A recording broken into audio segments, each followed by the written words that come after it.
But the problem with Brazil was a fun movie, or a movie that it was an interesting movie. Brazil is a fun, interesting movie to look at. I mean, it we talked about before, it has its draggy on moments, but at least I don't hate everything that Brazil stands for. unlike this beautiful movie we watched. Wow. You hate everything that this movie stands for. As far as, with the way that it ends, yeah. Go fuck yourself. Okay. Go fuck yourself. Okay. Maybe we don't bury the lead here. On this episode of the Culture Cast, I am still your host, Chris Dashew. It's true. Much to the chagrin of many, and I'm joined by my good friend all the way from Parts Unknown, otherwise known as the Scary Stories We Tell podcast. One of the hosts over there, your friend and mine, Jess Byard. Hello to all my friends. Oh, man. Pretty good Charles Bukowski impersonation you just did there. On this episode of the On this episode of the Culture Cast, we are going to be talking about the aforementioned movie that if you clicked on the episode, we're talking about. We're going to be talking about a little film.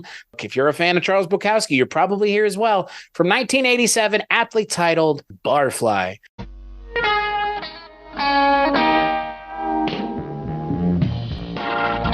This is a world where everybody's got to do something. They got to be something. Sometimes I just get tired of thinking of all the things that I don't want to do, all the things that I don't want to be. How come nobody sits next to her? She's crazy. Crazy? Oh. You're the damnedest barfly I've ever seen.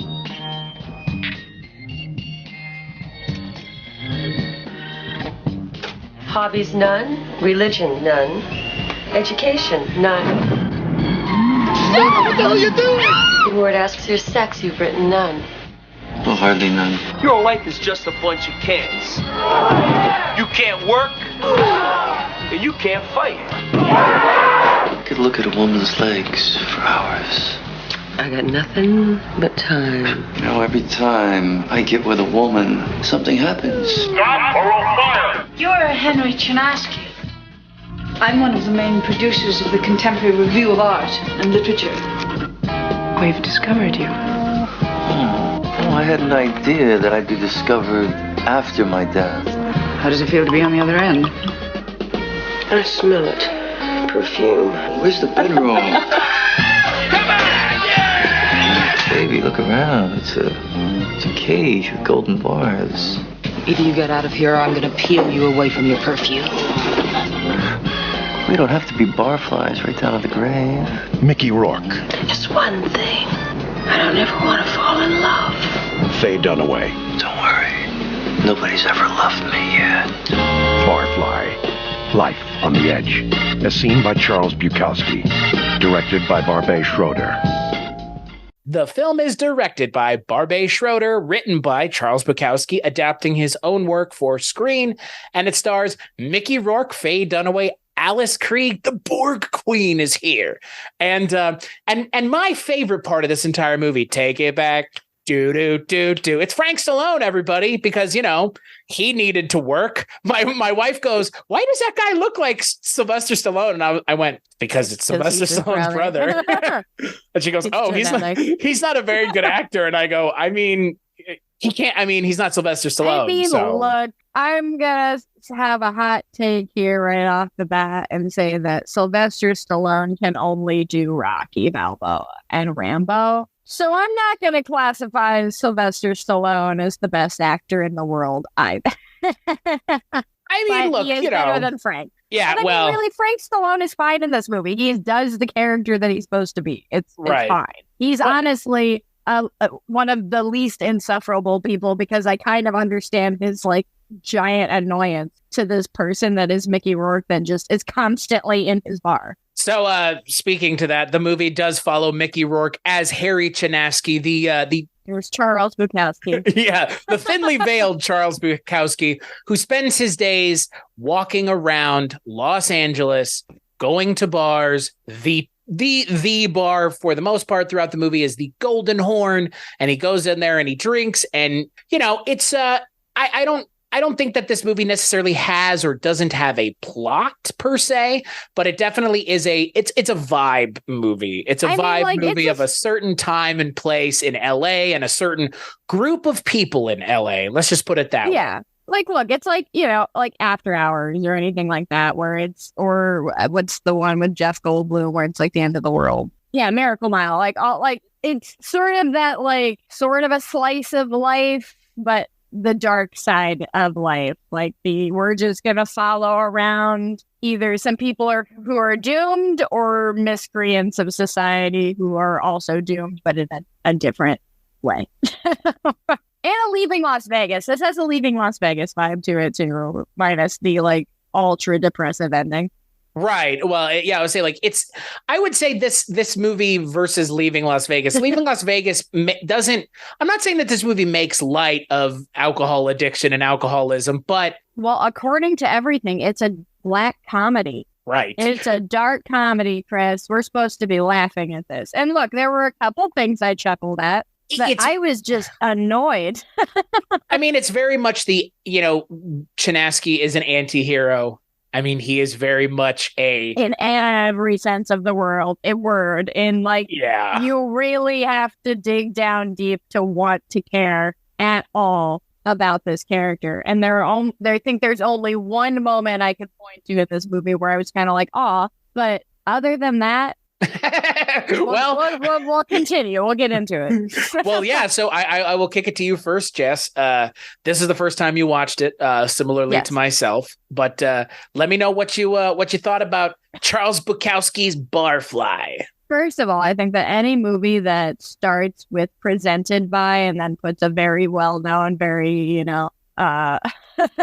well-to-do, at least at the time, because Francis Ford Coppola doesn't make good movies anymore. But at the time, Francis Ford Coppola was tip-top of his game. And so we have this presented by Francis Ford Coppola. And I think that that's always a red flag. Well, it was presented, I think it was presented at Cannes by but I mean, Coppola, in credits, it pops. It's I get that they presented it to distract you. It's trying to make you kind of think that this is a Francis Ford Coppola movie. Yeah. And then it's like, oh no, it's not. And I don't know, what has Barbet Schroeder done? Not I mean, a lot of things, but not a lot of things that I think you would recognize. I mean, some stuff with Bukowski. I mean, he was the one who was kind of instrumental in getting this movie made because he commissioned this movie. I mean, he was like, I want to. I mean, scripts, right? He wanted to. He wanted to make this movie. He wanted to make Barfly. So yes, backtracking. Yeah, first of all, I think it's a red flag when a movie tries to distract you with a big name director or whatever that really has nothing absolutely to do with the film in the least at all. Other than maybe throwing money into it, which is all I can assume is what happened here.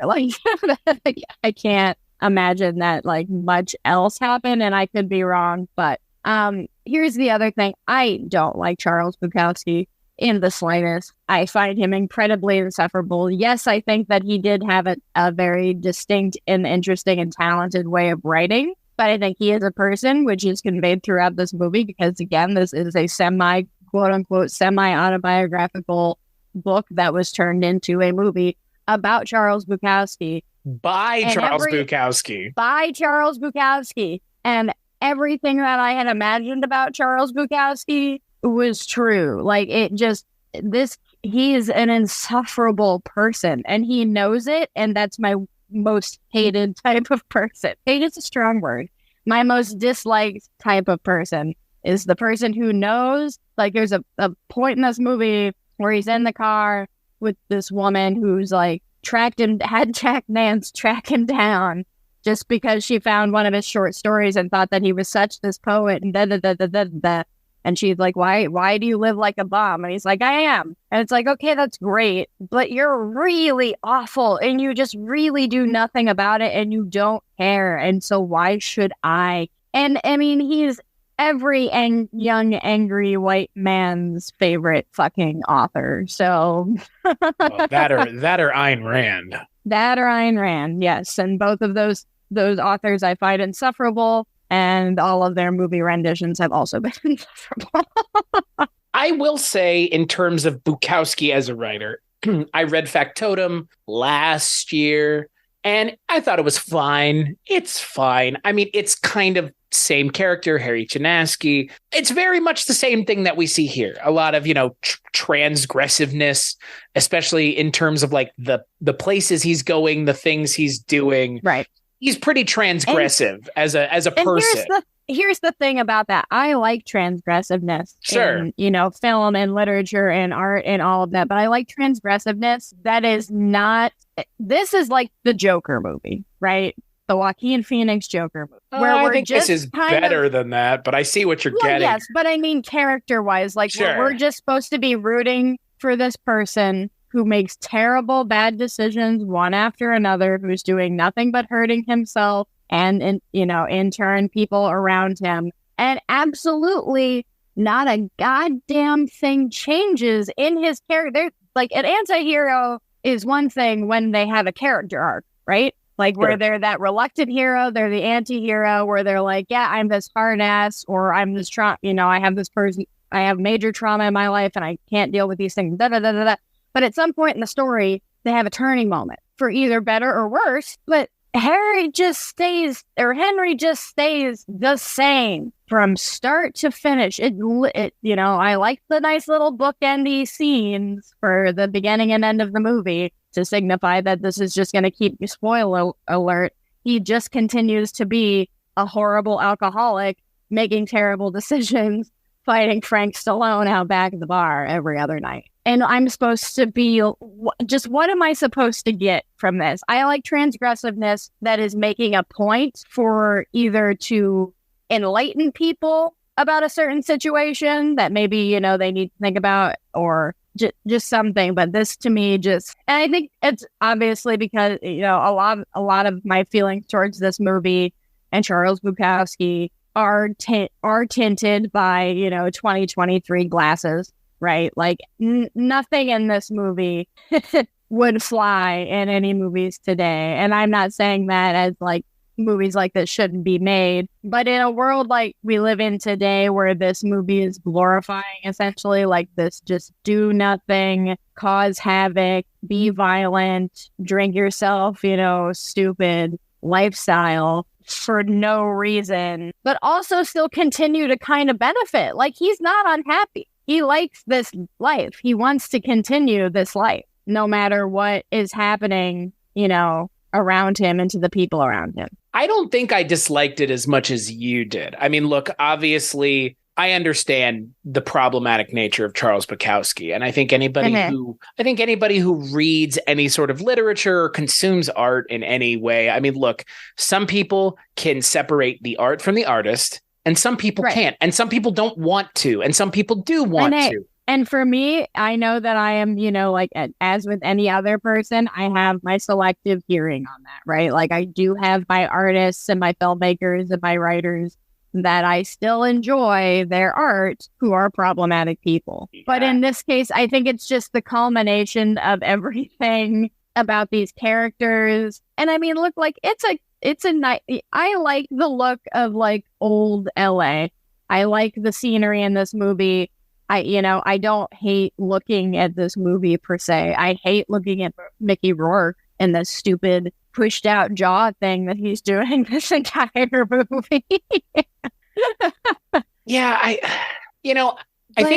think my issue with Bukowski and Mickey Rourke and this movie in general is, yes, I agree with you. It kind of is not painting it in a positive light, but it's definitely not having a serious conversation about what these people are dealing with. Exactly. But at the same time, like, I don't know how to say this, but like, it's Charles Bukowski. Like, I don't think he gave a shit. And but you know what? Didn't. And in a way, that's the point. Yeah, and in a way, I'm okay with that. It's the same way I'm okay with Burroughs being kind of I wouldn't say overtly pedophilic, but I mean there is a there is pedophilic undertones in Burroughs' work, which is, I think, just as, his friendship with Allen Ginsberg aside. But I mean, that in and of itself is kind of a weird, problematic thing because, again, one of the great American authors, I don't know, maybe Bukowski is not considered one. I think he is. Yeah, I would think he is.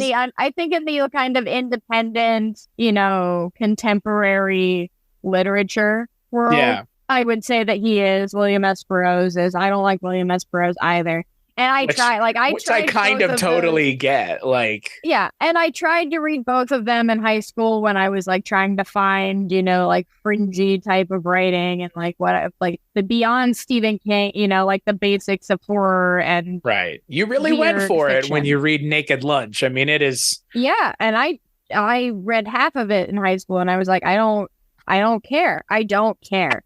And I think it's fair that's ultimately what it is, because one of my biggest pet peeves of a person's personality makeup is the "I'm an asshole and I don't care" vibe. Yeah, well, I mean, Burroughs and Bukowski, like movie, yeah, both of them, but that is effectively this movie. And I have met so many, not obviously people who are this drunk and just in disarray as Mickey Rourke is in this movie. But I have met so many people with that personality of, yeah, I'm an asshole. I have these shitty opinions. I blah, blah, blah, blah. And that's great. But keep it to your fucking self then. If you're not going to open your mouth and say anything of substance past that, I'm done. Like, I don't care. So Faye Dunaway's leg. You don't want to go pick corn with Faye Dunaway? I do want to go pick corn with Faye Dunaway, not in this movie, but just in real life, because I feel like that would be just a trip.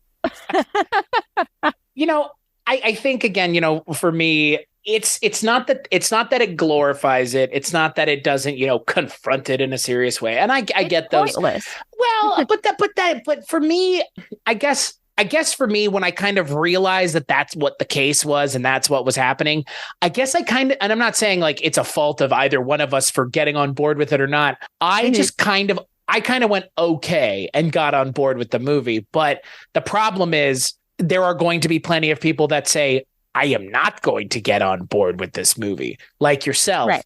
And then it's like, well, shit. Okay. Like you're to your point. Like if you can't get on board with what the movie is, which is the kind of, everyday goings on, day in the life of Henry Bukowski. I like day in the life movies. Right. I like movies that take place in a day or two. I like character studies. I just hate this character. and that's the thing. It's like, again, it's not that he's one note, but. And look, I will say that there are times when I do find Mickey Rourke like tiny bit charming in this movie occasionally. It's few and far between. Because there are moments where his character does kind of try with like Faye Dunaway, like just like it's bad, it's half-assed, it's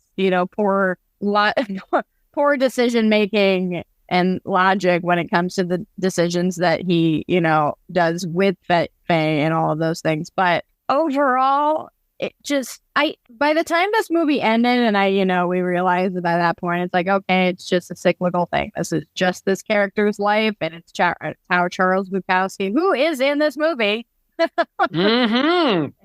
ancient as he is in this movie.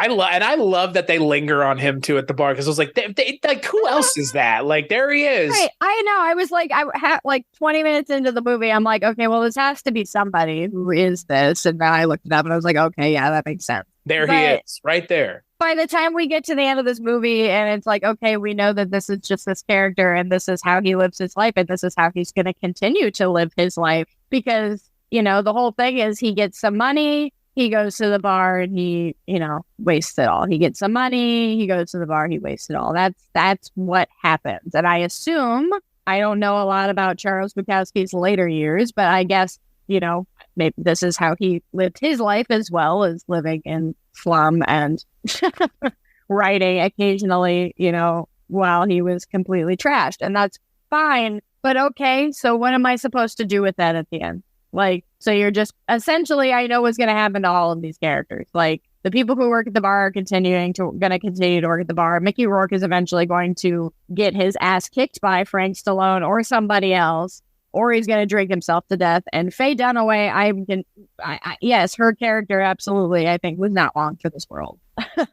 Well, and that is the thing about Mickey Rourke in this movie. You know what he's doing with Faye Dunaway. Hey, babe. Yeah, again, if you can't get on board with this movie, man, it's a lot. I mean, it takes a lot to get on board with this movie because, again, it is really just about like the everyday life of people that are on the very far fringes of society. But then you have Mickey Rourke doing, I don't want to say it's goofy, but hey, man, like it's so bizarre because all you have to do is like go look at Bukowski talking. I mean, don't go look up the interview where he literally beats a woman in the middle of it. That could be not great. Right. Not great. Charles Bukowski, don't do that, obviously. But what's crazy to me is that performance that he's giving is not really indicative of Charles Bukowski, the person. Right. It's like a weird patois thing. Like it's kind of like it's what Steven Seagal does in his movies. Like he's doing the dude also. Yeah, it really is. Well, it really is Steven Seagal. Like Steven Seagal does it. Hey, man, what's going on? Like it's that weird thing, and it's like it's such an acting choice, and I don't get it here because again, it just makes him seem drowsy the whole time, and it's like, is that he's supposed to be drunk? But it doesn't seem drunk. It seems drowsy, like he's just like I don't know, moderately functioning alcoholic. Does he seem drunk to you? I mean, yes, but that the voice does it. Like, I don't associate the affect with that being a drunk thing. I associate that. I mean, yes, it was a choice. Maybe look, I don't know anything about Mickey Rourke as an actor or his acting process or anything about that. But I could see maybe that's affect because it is sort of a like gives you a more laid back, nothing, like everything sucks, but everything rolls off my shoulder kind of vibe because this character is so volatile. So I think maybe it's like a front sort of, if you will, that Henry puts on as this sort of like nothing can faze me. But then throughout the movie, we see that. And I think like that, it's indicative that we see, characters like, why am I blanking on, Wanda. Characters like Wanda, Faye Dunaway's character, or characters like Tully, where they like this person because he's weird, which people point out all throughout this movie is that you're weird. Why are you so fucked up? What the hell happened to you? And he never answers the question. But they gravitate to him, and then he immediately, when they see him flip, when it's either, challenging the barkeep to a fight or whatever, or pushing a car into traffic with his car because he's mad that they're making out in front of him. It's also a lot of that kind of like woe is me white guy crap that I hate, where it's very obvious, like that, Tully pointed out, like perhaps you're just jealous that you want to be that guy kissing her. And he's like, yeah, probably. It's like, oh my, just shut the fuck up. I mean, we have an earlier part in this movie where he's like, oh, I can get a woman for 20 minutes, but that's about it. Yeah.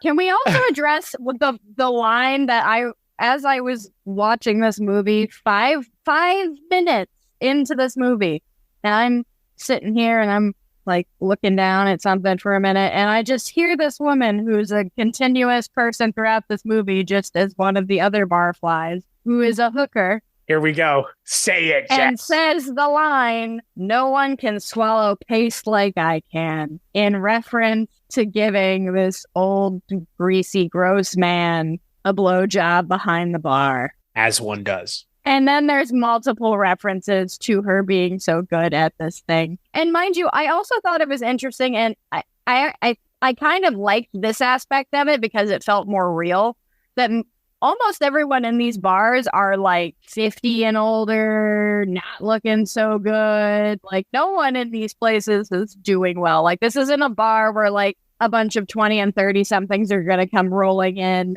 and there's just like a few haphazard barflies. It is a bar of like, they are all barflies. We're just following this particular one. Right. And at the time, Mickey Rourke is 35 35 and he looks like 40. Yeah, like I look, obviously this is when Bukowski is an older guy, but it's just hard to believe that he looks this old. Like he just looks, I don't know, like they gave him some like caveman prosthetics. Like I don't get it. Charles Bukowski doesn't look like that. Bukowski looked pretty erudite. Like he looks like a mummy in this movie, but but like I don't know, like but no, Mickey Rourke is, and I don't know. So this is what, 1986?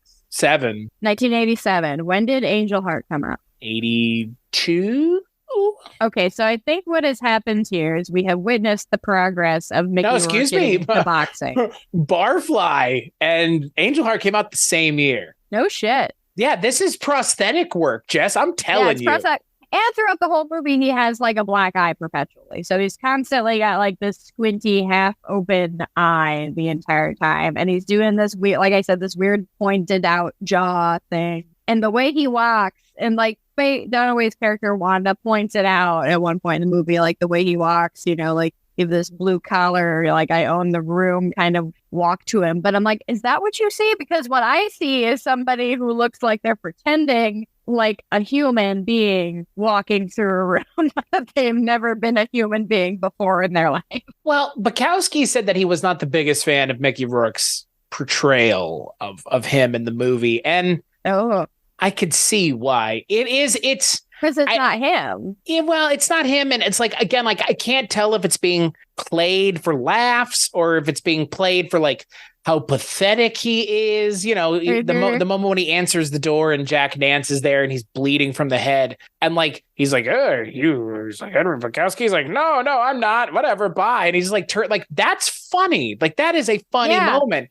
But it's a funny moment in a movie where, for the most part, I can't, you know, it like you mentioned at the top of this episode, like, oh, it's a black comedy. It's like, but it doesn't feel like one. It feels exactly. Feels like you could define it as one, but I don't think it meets the definition of one at all. Because it has a few awkwardly funny moments, doesn't make it a dark. Because it's about people who are like really down on their luck, doesn't make it a dark comedy. It is a dark part of society that exists. And I think that my issue with this movie lies in that, like, I would rather have a movie about that in a more serious fashion. Like, with, you know, I would rather a Leaving Las Vegas than this. Yeah, I get that. I don't know. I did enjoy the mundanity of the alcoholics being alcoholics together and just, I don't know, like, I'm not one. I've never struggled with that kind of addiction. And, you know, it's interesting to see this. I mean, I do understand and I do agree with you that, you know, obviously it is kind of making light of it, maybe. But again, it is Charles Bukowski. I mean, if it's anybody else, I kind of look at it differently. But when I think of Charles Bukowski, I think of people on the fringes of society being glorified, because that is what Bukowski and it's like does. Robert Crumb and all of, you know, and Harvey Keitel, which I do like Harvey Burroughs, Keitel. You know, just like Burroughs too. Like. And it's just not my jam. And I think that if it were, I will say that I'm biased and think that if it were not like just a group of very, very problematic cis white men doing transgressive, I'm an asshole and you just have to deal with it bullshit, I might feel a little different if it was told from a different perspective than that, because it's just like, okay, cool, good for you for just continuing on this way. Well, and that again, like, that is the thing that I come back to with this movie. It's like the problem, I think, ultimately becomes that if you're not really, you know, interested in going on the journey with these characters that the movie is setting us on, there's nothing to grab onto. There's nothing redeeming about it if that's where you come in at it. I mean, again, I understand. I mean, that's the problem with this movie. And, you know, Mark Begley covered it on his show, I want to say last year, maybe, or earlier this year. And, you know, that episode was also kind of all over the place because, you know, again, one of the people didn't like the movie at all. And it's like, I don't think I've had a lot of folks on the show, Jess, who have been like, I didn't like this at all. Yeah. Like that. And that's, I'm not saying it makes having a conversation hard, but like the problem. A few movies, but not. Yeah. But this movie feels like in a lot of ways, like you could even say that it's going out of its way to be transgressive. And look, like, that's okay. Like, transgressive art goes out of its way to be transgressive. I mean, that's in a lot of ways what makes things transgressive is their inability to stop being what they are. But I do think at some point, like, I was hoping that there would be maybe not a message per se, but maybe like a moment of clarity of some kind. And I think Alice Krige offers that sort of, but it feels almost like it's tacked on that's a narrative problem. Like, that's not I don't like the characters problem. It's like narratively, the movie kind of finally gets going in the last 20 minutes, literally the last 20 minutes of the movie. The whole side, B plot of the character of Tully, who's gone to such lengths as to hire a private investigator who is played by Jack Nance, who looks the same in every single movie. Literally. Like, I at first thought I turned on the wrong thing. Like, when he appeared, I'm like, wait a minute, what am I watching? It's fair.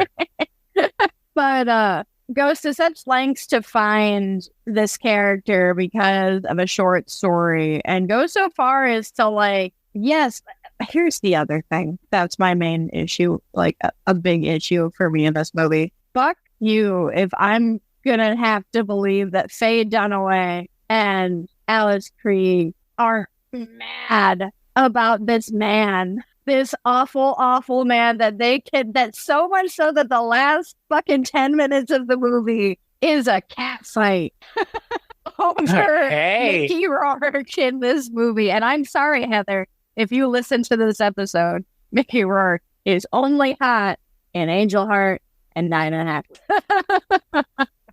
I see the appeal of Mickey Rourke in this movie. I do get it. I get it. I get it only because, again, like, there is that part of me that I swear to God, I genuinely say this. I do think it would be fun to, like, not do something like this, but like go and experience fringe culture a little bit, because I have never done that personally. Again, like, I think that would be interesting. I think that would be something worth doing, like hopping on a train and riding the rails. I mean, again, it sounds insanely dangerous. But there's a difference between wanting to experience fringe culture and, look, I've dabbled in things that aren't great for you, versus wanting to continue to be an alcoholic. And here's the thing, this movie never discusses anything about addiction. Right, like, but again, I don't think it's obligated to, personally. No, it's not. It's not. But again, I'm, I do know people who have struggled with alcohol abuse. I do, know people who have struggled with drug abuse and things like that.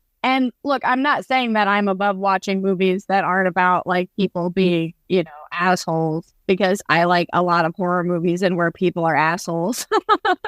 So, like, but for whatever reason, the formula of this movie and this character just did not compute well for me. And to finish my point about the character of Tully, brings him back to her very nice house, sleeps with him, I guess, and then he's like, oh, I gotta go because this house is too nice and I don't feel right here. And it's at that moment where it's just like, I hate wasted opportunity and wasted privilege. It's fair. And just that moment, and not saying like he should have like stayed and like been like, okay, I'm going to be prim and proper man now. Like, no, not at all. Like, still be you, still do that. But like, just have some pride in yourself, man. He said cage with golden bars. Look, I mean, cage with golden bars. Which I get that.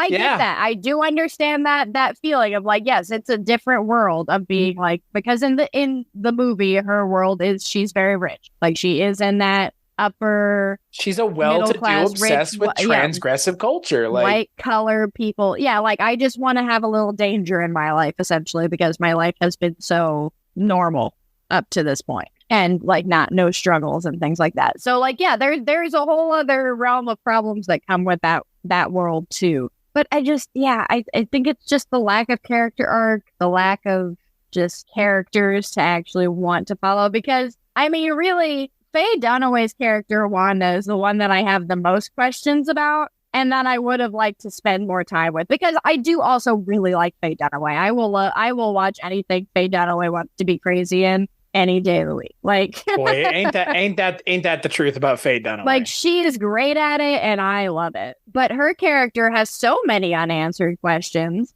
And look, again, Charles Bukowski, not the, poster boy for feminism and women's rights and things like that. So obviously, I'm sure this character didn't really have a whole lot of dimension in the book either. And I think it's just because we get a little bit of insight that there's something going on with her, and it gives her a more like, okay, I can kind of feel for you. Like, there's something really going on with you, and I feel for you on that. Whereas with Mickey Rourke's character, yeah, he's weird and he's fucked up, and that's all you ever know. And that's all you ever get. And I get it. That's the point of his character and everything like that, because nobody really knows who he is. Nobody knows anything about him. But I think it's that little light that you get into Wanda's character that makes me want to know more versus you're just telling me who Henry is right off the bat. It's like, okay, well, what more do I have to learn then? Like, it's fair. If he's just going to be the same person by the end of the movie, which he is, but just the little cash in his pocket, that will be gone by the end of that night that movie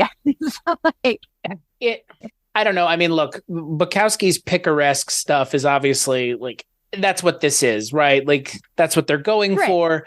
And I think to your point, it just feels like it's missing some stakes. It's missing something. And I need a kick hair. Yeah, Barbet Schroeder commissioned this movie to be written, and it's a great entry into the I would say the series of things about the Chinaski character. But yeah, I think ultimately, as much as I like this movie, I walk away from a lot of it going, if you'd just done this instead, or if you had just made this choice, like as much as I do like Mickey Rourke in this movie, kind of playing a character that is. You're automatically starting at the bottom, like of the hill. You've got it's an uphill climb. And you were just refusing. You get halfway up the hill and then go sideways. Right. Like, and that's going to be an annoying, kind of frustrating character for the audience to kind of get behind. But I think he does a good job. I do think the thing with him sticking his jaw out and kind of bulldogging the whole movie. Yeah, it's like Brando-esque. And look, I've heard people say, Mickey Rourke is like one of the last actors like that. He's very Brando adjacent. I have seen not enough movies of either actor to have an opinion that profound. I can see it in the facial expressions and things like that for sure. But again, like I said, at the top of this podcast, I don't know anything about like Mickey Rourke's acting process. I don't know what kind of actor he is. I don't know what acting theory he subscribes to. I want to say that Marlon Brando is maybe another, but I could be wrong on that. But Marlon Brando also just kind of played Marlon Brando in everything. Later in his career, for sure. I mean... later in his career, yes. I mean, like, I've seen... what is it? On the Riverfront? I've seen that. I like it. I like him, I like The Godfather. I mean... Right, like, yeah, like, he's... stretch, like, speaking of Francis Ford Coppola, but, like, I don't know anything, though, about the acting, that like their craft and how they viewed their craft and how, they went about developing their characters. And I do find it very interesting that Charles Bukowski didn't like the portrayal of Henry. Not that I'm, necessarily surprised, knowing from what you said that this doesn't, that this character of Henry isn't really how Charles Bukowski like kind of like carried himself, whatever. But I am interested that Bukowski didn't like this, and I'm wondering, like, why? Like, for what? Was it just, like, the style? Was it... That it was misdone and exaggerated. I mean, it is exaggerated. Okay, so the style, yeah. But it's like, I think ultimately it's a movie, and you have to kind of deal with the fact that you have to really kind of overdo it. I mean, friend of the show, frequent guest, Mike White, doesn't like when people portray drunk in movies. And I understand why, because for the most part, it's not great. Like, it's hard to act, let alone acting in a certain specific way believably. Like drunk, and a character like this state. That's drunk all the time. Right. There's never a moment of reprieve. No, like just constantly in some state of drunk or, sobering up and half drunk. Like just constantly. There is not a time where he's not half in the bag, like at least, like right, exactly. But I mean, yeah, okay, so overdone or misdone and over exaggerated, which I can kind of agree. Like I can at least maybe if it had been less exaggerated, maybe I would have enjoyed it a little more because I wouldn't have been having such an issue with the tone and trying to decipher the tone of the movie. If we didn't have this like kind of pseudo clownish character that on one hand you should feel like really just like, oh my God, this person's life is awful. But then on the other hand, this person's life is awful. Look at him do stupid things.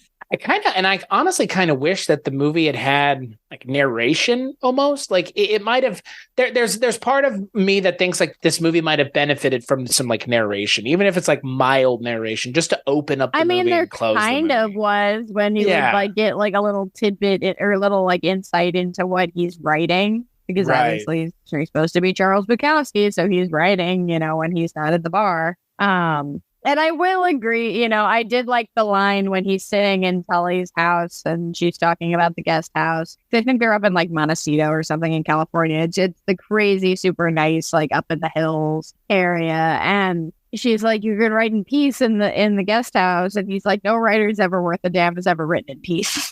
And I was like, True. I disagree like with it as like a finality like statement and like no writer who's worth a damn has ever written in peace, but I understand the sentiment and I did enjoy that line. And I think those are the few tiny moments that I kind of like almost wanted to know a little more about this character because he's obviously troubled. I want to know why. And that's maybe, like the cardinal rule of movies, right? Like it's a show, don't tell situation. And yes, you're showing me his current state of affairs, but I know nothing about him previously. I know nothing about the future other than this. I guess I do because this is just what he does with his life and will forever do with his life. Right. But those little moments of like, okay, fine. He's because throughout the movie, he's very blasé about himself. Like, yeah, which I appreciate. Sure. Like, yeah, but I think it goes to your point of like, he doesn't, there is no character growth because he doesn't care about growing. Yeah. But those tiny moments where he's like, no, says no writer worth a damn has ever written in peace. Okay. That gives us an insight that he does have shit going on up there that is troubling him. Right. There is stuff going on that he is putting on a front for all intents and purposes for a lot of these things. And I'm like, I want to know more about that. And I think to your point, that was kind of one of the things that I really picked up on. And again, I don't think they do a very good job, like you've just mentioned, of conveying it. But I think it's an interesting way of kind of interpreting the movie. It's not that he's maybe a drunk or an alcoholic, but he sits in these environments and he becomes part of them and then he writes about it. But in a similar way to Hunter S. Thompson, another person involved in transgressiveness, another person who... Here we go. One that I actually, not a great person, can't agree with him on a lot of things, but I would rather watch and read anything that he's done versus Bukowski or Burroughs. And I don't know why. And I don't think Hunter S. Thompson would have liked either one of us a whole lot because I think Hunter S. Thompson was a very weird dude. I don't think Bukowski would have liked either one of us. I don't think realistically, I wouldn't have liked Hunter S. Thompson in like my presence. He would have annoyed the shit out of me. And and I'm sure the feeling would have been mutual, but yet he wrote some of the greatest things I've ever written. Like, yes, his perspective on things I thought was more interesting because his brand of transgressiveness is enlightening people to certain aspects of things with a purpose. Well, and it's more observational transgressivism around like kind of not pop culture things, but socio things as opposed to like, right. Because, Hunter S. Thompson wasn't going and sitting in bars all the time and talking about these working class people are these quote barflies unquote in this movie. Hunter S. Thompson was involved and engaged and interested in headier things like politics and culture wars and being with the Hells Angels, all of that. Right, which and all of these things, yes. Which like resonates with I think you and I a little bit more than the working man, which there's nothing wrong with the working man. I love a good working man story, which is exactly what this is. However, it is a little self-serving. It is a movie about Charles Bukowski, written by Charles Bukowski. There you go. Like, I don't know how much more self-serving it would need to be. So and there's nothing wrong with that. It really is a glorification, almost even edification of this kind of lifestyle and these kinds of spaces and these kinds of places where these people live on a daily basis. I mean, we don't know what lives any of these people have outside of the bar. When we follow Henry outside of the bar, we see that there is nothing else. We know that he has more going on because he's Charles Bukowski, but I don't know if there's more going on with Wanda or with... No, there obviously is. I want to know who the fuck Wilbur is.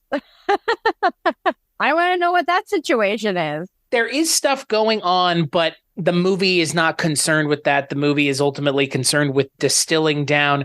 I mean, even more so than Factotum, which was also adapted into a movie, but that is based off of a book. Like Factotum, I mean, Matt Dillon is fine as Bukowski. I think Mickey Rourke does a better job, but it's that same story of like, I go from job to job, I fall in love with women, and I sit at the bar and I drink. Like, it's that same thing, but... What do you do? I drink. Okay. I'm not as much of a fan of that movie as I am of this movie, because that movie has its own problems, but I'm a bigger fan of the narrative that movie puts forward, which is, this guy is making his way through the world and we get to see these things. And this, it's like, I mean, we do see him go and try to get jobs, but again, like, it all just feels, it doesn't feel like what the movie's interested in. It feels like the movie's interested in sitting in those rooms with Faye Dunaway and Mickey Rourke, allowing them to say the lines that Bukowski wrote, which, by the way, I think the biggest success of the movie for me is the dialogue. It is well written. I would agree. It's like, it's so good, but is that surprising? Bukowski wrote it. Like,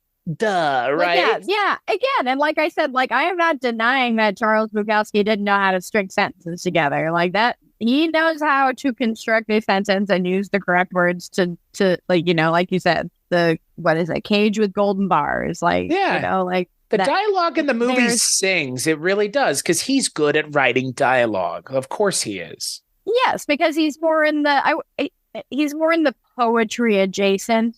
Very figurative, descriptive language type writing. And I dig that. I just don't like his themes and messages and pretty much anything that he stands for as a human being. But we haven't said the word. We haven't said misogynistic at all, but it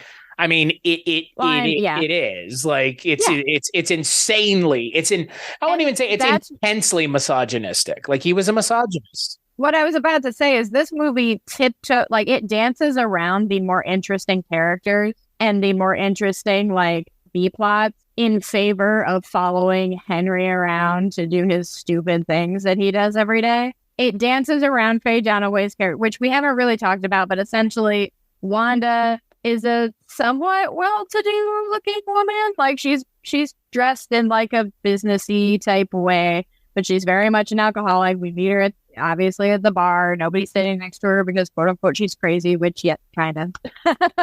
Yes, the character is.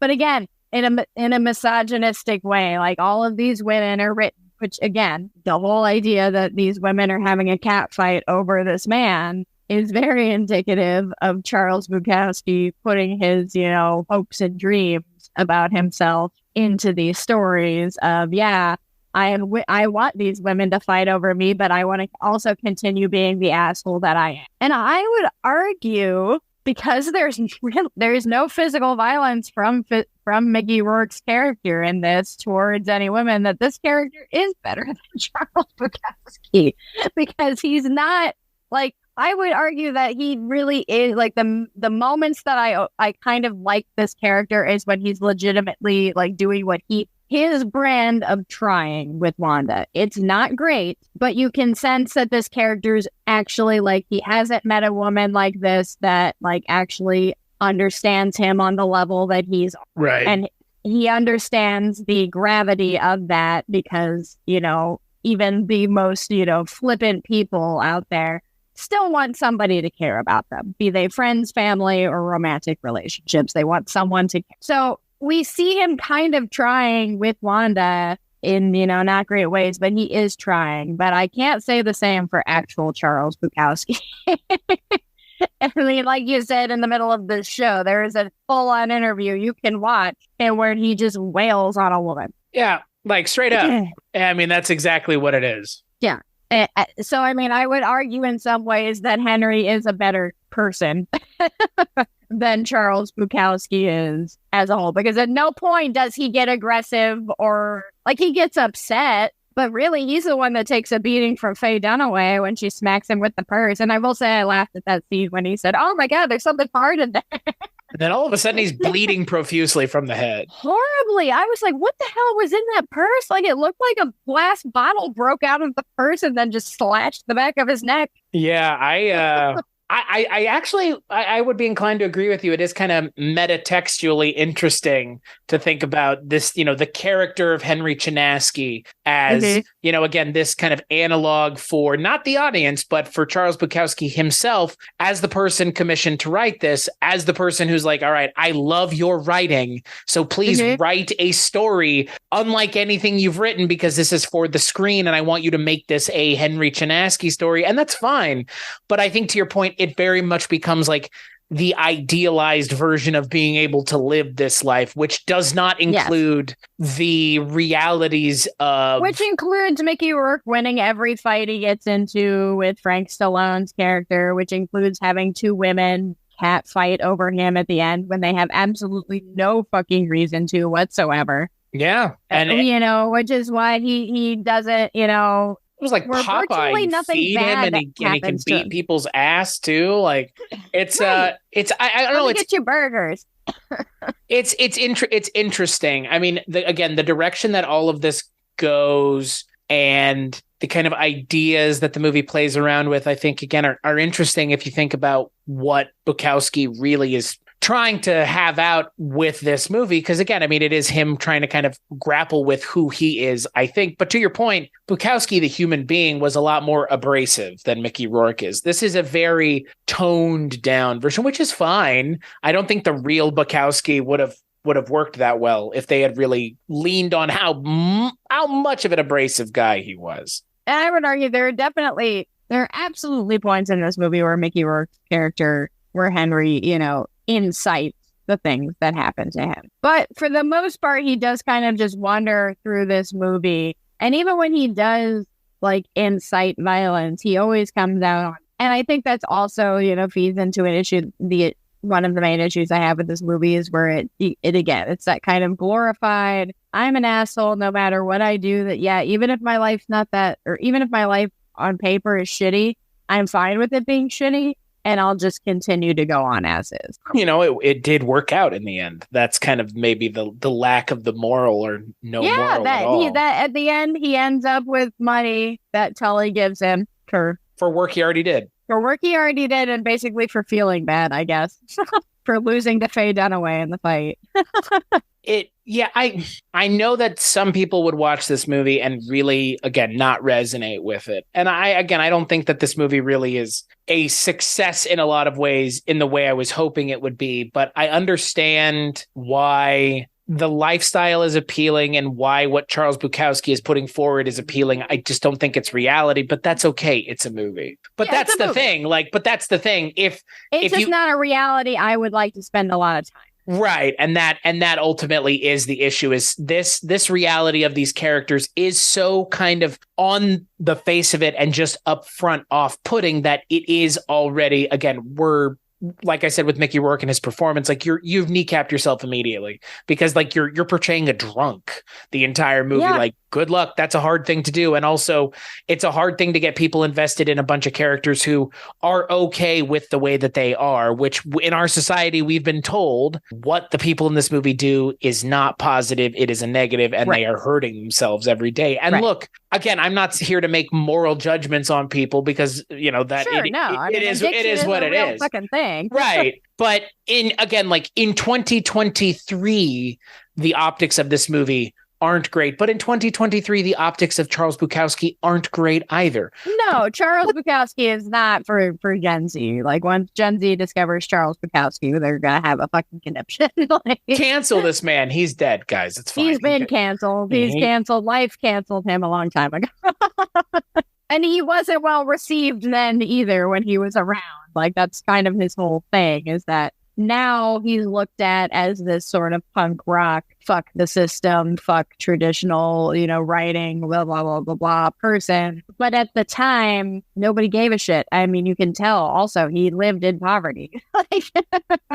He wasn't living lavish. And on his tombstone, it says, "Don't try." So. And I fucking hate that. I kind of like that. I kind of like that, me personally. Oh no, it goes against everything I stand as a person. Where it's like, you know what, you have to try.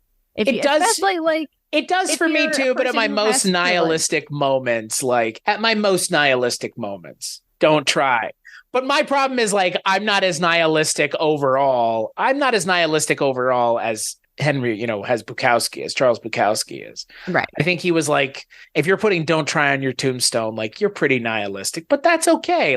I think that's a pretty hard way of looking at the world. But I also didn't, again, struggle with alcohol addiction. To say that about Charles Bukowski, right. I'm not sure he would classify it as struggling. I think he would classify it as well, that was just living, bro. My thing. Yeah, that was just living. It's just living, man. Which is fine. But again, there is a level of off-putting that this movie just has to have. It's like Requiem for a Dream. It just it just has to have. It's part of it is off-putting. Is not a part of it. All of Requiem for a Dream is off-putting. But I will say, Requiem for a Dream does not posit anything in a fun way. Requiem for a Dream is if you do these things, your life is gonna suck. Well, and I mean, again, you're not gonna be happy and carefree about it. Again, I don't think a lot of people would go on the record and say that the life that the characters lead in this movie is good, or that they enjoy it, but that's also their issue, and that's part of it. I would argue that Henry does enjoy his life. He straight up says it multiple times in different ways of yeah, I'm a slob. Yeah, I'm a bump. Yeah, I'm weird. Yeah, I'm all these things. Yes, I'm going to go get this money. I'm going to get drunk and it's fine. I'm going to challenge Frank Stallone to a fight every night and kick his ass. He's fine with it. He's totally fine with it. And he sees no reason to not be fine with it, except for those tiny little moments where it's ooh, there's something in there. There's a reason for all of these troubles you have, but we never get to see it. Nope. But I was reading about Charles Bukowski here for a second on Wikipedia, and it says, in his early teen years, Bukowski had an epiphany when he was introduced to alcohol by William Baldy Mullinax, who is depicted as Eli LaCrosse in Ham on the Rye. I don't know. But, quote, "This alcohol is going to help me for a very long time," he later wrote. You know what Ham on Rye is, right? No. It's his response to Catcher in the Rye. Ham on Rye is Lord. Bukowski talking about his childhood. Uh-huh. And him growing up and stuff. I have never read it, but it's on my list of things. That's what I wanted to see. I wanted to see what his where he came from, what his background is as far as what his upbringing was, which I'm just saying the alcohol thing at this moment. But it said he later wrote, "This alcohol is going to help me for a very long time." He later wrote, describing a method drinking he could use to come to more amicable terms with his own. See, and that's what I wanted. You're drinking to be happier with your life. Let us in, Charles Bukowski. Talk about your feelings. Stop putting up this front of "fuck it, man, don't try." You know what it is? Let's be real here, Jess. It's how hetero of him. Yes. I mean, it is and again, I'm not being derogatory towards people that are heterosexual, but it's a way of doing things that heterosexual men of a certain age don't like doing, which is you just said. I maybe let's talk about little Charlie. What's little Charlie doing? How's little Charlie? What's little Charlie? For the Drag Race fans out there, let's hold up a picture of little baby Charlie Bukowski. What would you say to this little boy? And that is again, I don't think Charles Bukowski ever once asked himself that. No. But again, at the same time, think about someone like Burroughs. Burroughs ends up essentially that consumes his writing is the identity question and who is William S. Burroughs? And right. I resonate more with that because as someone who is queer, Burroughs, the question that Burroughs asks and the things that Burroughs gets himself into and that he uses is kind of metaphorical situations for things in life, I think are more interesting than, sitting in a bar drinking with all your friends. But again, I also see, I mean, as I'm sure you do, even though it doesn't resonate with you, I see the value in it as transgressive art. I just don't think this is as successful, because I think ultimately Bukowski, like you mentioned, Bukowski is better in a literary application. And that's why the dialogue is so good, is because that's study the way that he puts words together, study the way that he creates visuals out of the way he puts words together. What he's saying with the words, less so. Less so important, but how they're put together and the way they sound is what makes them last for people. And yes, there are plenty of people out there who also believe in whatever Charles Bukowski is spouting. That's fine. I'm sure we wouldn't get along either. And that's okay, because this is just not the reality I like to escape to, essentially. And that's the beauty of movies. There are so many different realities you can escape to. But this one, not one that I would want to be visiting again anytime soon. Final thoughts on Barfly, Jess? Skip it. I mean, I say skip it. I don't think that, unless you're like a Mickey Rourke or Faye Dunaway stan and you need to watch everything that they've been in, or I guess you're a big Charles Bukowski fan, then you've probably already seen this movie. But I think that it's a movie that is a time capsule, and it's delivering a message and a way of thinking that is not helpful today. It might, it was, fine at the time. It was, it was a very different reality. But as far as like watching this movie from a now perspective, which, it's impossible not to do, it's not, it's just, like I said, it's a time capsule that should stay where it's at, because messaging and theming and what it's ultimately portraying is not something that I think is helpful to society at large. Yeah, I'm not going to come as hard down on that side of it, but I will say, I mean, again, this is a movie that's going to be very polarizing, because again, within the first 5 minutes, what you are seeing is what you're going to get for the next hour and 25 minutes. 40. Yeah, like that. If you're not down with what you're seeing in the first 10 minutes, like you probably want to turn it off, but that's okay, because if you are on board with it and you are a fan of Bukowski, like Jess mentioned, you've probably already seen this, but I think for the most part, it's a movie that, I think is held up by Mickey Rourke's performance. And I think Mickey Rourke does a good enough job for me where I'm like, all right, I would say that this might be one I could maybe throw on in the future for just like a vibe. But again, there is a kind of ickiness to what it is, and a little less of it's not as fun as some of these other movies we've mentioned. And that's okay. Mm-hmm. But at the same time, if I'm going to watch a movie about weird people being weird, I will put on After Hours. This will not. Yeah, exactly. I would much rather watch that. I mean, not that they're about the same thing, really. But they have a similar vibe to them. It's a similar vibe. It's a character study vibe of this, like that style. But again, very much a specific time and place that is evoked immediately when you start seeing, in this movie's case, neon billboards and stuff. I mean, all of a sudden you're transported right there. But I prefer After Hours, because I think for me, After Hours is a much more entertaining movie. Yeah. And I mean, Griffin Dunn is better. I need reasons to know why they're flawed, and I need to see them trying if they're my main character. There can be characters in the movie who don't have character arcs. That's fine. They're static characters. That's a real thing. That's okay. But as your main character, when your main character is this just insufferable of a person, not the person I want to follow around for an hour and 40 minutes. I would much rather be off figuring out what the fuck Faye Dunaway is doing the rest of the time in this movie. Oh, because we didn't really specify that, but for some reason she has this person named Wilbur who gives her money, but he's not her pimp and she's not a hooker, but we don't really know what she is. And we never do, because who the fuck cares about the women in this movie? Wow. Yeah, Bukowski's not known for his female representation, and the movie's not changing that. So no. So what on about that, you? I think it's fine. I think it's fine. I think Mickey Rourke is fine.